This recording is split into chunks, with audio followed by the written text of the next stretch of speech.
Uma questão que sempre surge é por que a grande maioria dos cristãos guarda o domingo e não o sábado, como manda o Antigo Testamento? Bom, vamos mergulhar nessa história e desvendar esse mistério. A pergunta é bem direta, né? Quem foi o responsável por essa mudança tão significativa no dia de adoração? Existe uma teoria muito popular sobre isso que aponta para uma figura histórica bem famosa. Mas será que a história foi bem assim?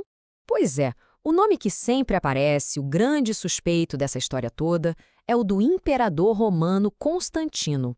A acusação é que ele, lá no século IV, teria decretado essa mudança. Vamos ver se essa história se sustenta. Para a gente entender o que realmente aconteceu, precisamos fazer uma pequena viagem no tempo. Primeiro, vamos analisar essa acusação contra o Constantino. Depois, a gente volta lá nas origens, no Novo Testamento, para ver o que a igreja primitiva já fazia. Aí sim, vamos entender qual foi o verdadeiro papel de Constantino e, o mais importante, o significado por trás de tudo isso. Ok, vamos começar pela acusação. A narrativa que se popularizou diz que Constantino não apenas fundou a Igreja Católica, mas também forçou a adoração no domingo para misturar o cristianismo com rituais pagãos. É uma alegação bem séria, mas o que será que as evidências históricas nos dizem? Para checar essa informação, a gente precisa voltar muito antes de Constantino. Precisamos ir direto à fonte, lá nas páginas do Novo Testamento. É ali que as primeiras pistas aparecem. E olha que interessante, já no livro de Atos dos Apóstolos, lemos sobre os discípulos reunidos no primeiro dia da semana, para partir o pão. E mais tarde, em Apocalipse, São João diz que teve sua visão no dia do Senhor. Esse dia não foi uma escolha aleatória, de jeito nenhum. Era o dia da ressurreição. Então, aqui está o ponto central. A mudança não foi por um decreto qualquer. Ela estava totalmente ligada ao evento mais importante da fé cristã, a ressurreição. Por isso o nome Dia do Senhor. Certo, isso já acontecia lá na época dos apóstolos. Mas e depois? Será que essa prática continuou nos quase 300 anos seguintes, um período de intensa perseguição, bem antes de Constantino aparecer em cena? O que a gente vê na história é uma linha do tempo contínua. Começa com a ressurreição, passa pelos escritos de São João e mais de um século depois, vemos líderes como São Justino Mártir falando abertamente sobre isso. A adoração no domingo já era uma prática comum e estabelecida séculos antes de Constantino sequer sonhar em ser imperador. E a gente não precisa só supor, não. Existem provas escritas.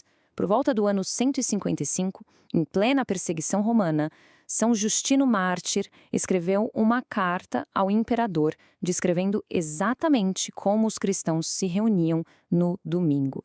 Isso mostra o quão normal e central essa prática já era. E ele não foi o único. Outros gigantes da igreja primitiva, como o Santo Inácio de Antioquia, que foi discípulo do apóstolo João, escreveram de forma bem clara que os cristãos viviam uma nova esperança, celebrando o dia do Senhor e não mais o sábado judaico. Tudo isso nos leva, finalmente, ao próprio Constantino. Se os cristãos já celebravam o domingo há séculos, o que então ele realmente fez? Qual foi o papel dele nessa história? E aqui a gente precisa separar o mito da realidade.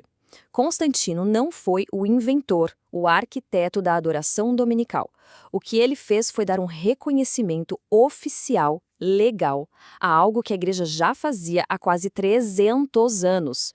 As duas ações dele foram políticas e não religiosas em sua essência. Primeiro, com o Édito de Milão, ele deu liberdade, acabou com a perseguição.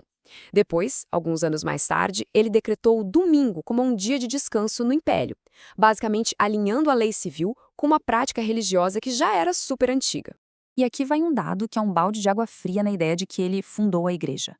Antes de Constantino, a igreja teve 32 papas. 32. Ou seja, a igreja não só existia, como já tinha uma estrutura, uma liderança e uma sucessão apostólica muito bem estabelecida.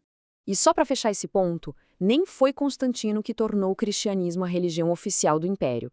Isso só foi acontecer décadas depois com outro imperador, Teodósio I. O papel de Constantino foi o de legalizar, não de fundar ou de oficializar como religião do Estado.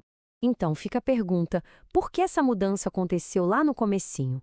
A resposta é profundamente teológica. Foi uma passagem da comemoração da primeira criação para a celebração de uma nova criação. A teologia por trás disso é riquíssima. O sábado, o sétimo dia, celebrava o descanso de Deus após a criação do mundo. Já o domingo, como o primeiro dia da nova semana, celebra o início da nova criação, inaugurada pela ressurreição de Cristo. Ele também é chamado de oitavo dia, um símbolo da eternidade, um dia que está além do ciclo de 7 dias da criação antiga. Ou seja, a primeira criação encontra seu sentido pleno, seu ponto máximo, na redenção que Cristo trouxe. É uma obra ainda maior. Então, resumindo os pontos-chave da nossa análise, a mudança para o domingo começou com os próprios apóstolos, motivada pela ressurreição. Essa prática se manteve firme por quase 300 anos. O papel de Constantino foi apenas de reconhecimento legal. E no fundo de tudo, há uma razão teológica poderosa: celebrar a nova criação em Cristo. E assim, a resposta final fica bem clara. Quem mudou o dia de guarda não foi o imperador romano no século IV. Foram os primeiros cristãos, lá no século I, inspirados pelo evento que mudou a história para sempre: a ressurreição. Isso tudo nos leva a uma última reflexão. Saber que uma prática tão central da fé não veio de uma imposição política, mas nasceu espontaneamente do coração dos primeiros cristãos, muda tudo. Isso nos conecta diretamente com as raízes mais profundas da Igreja e com o evento que deu origem a tudo.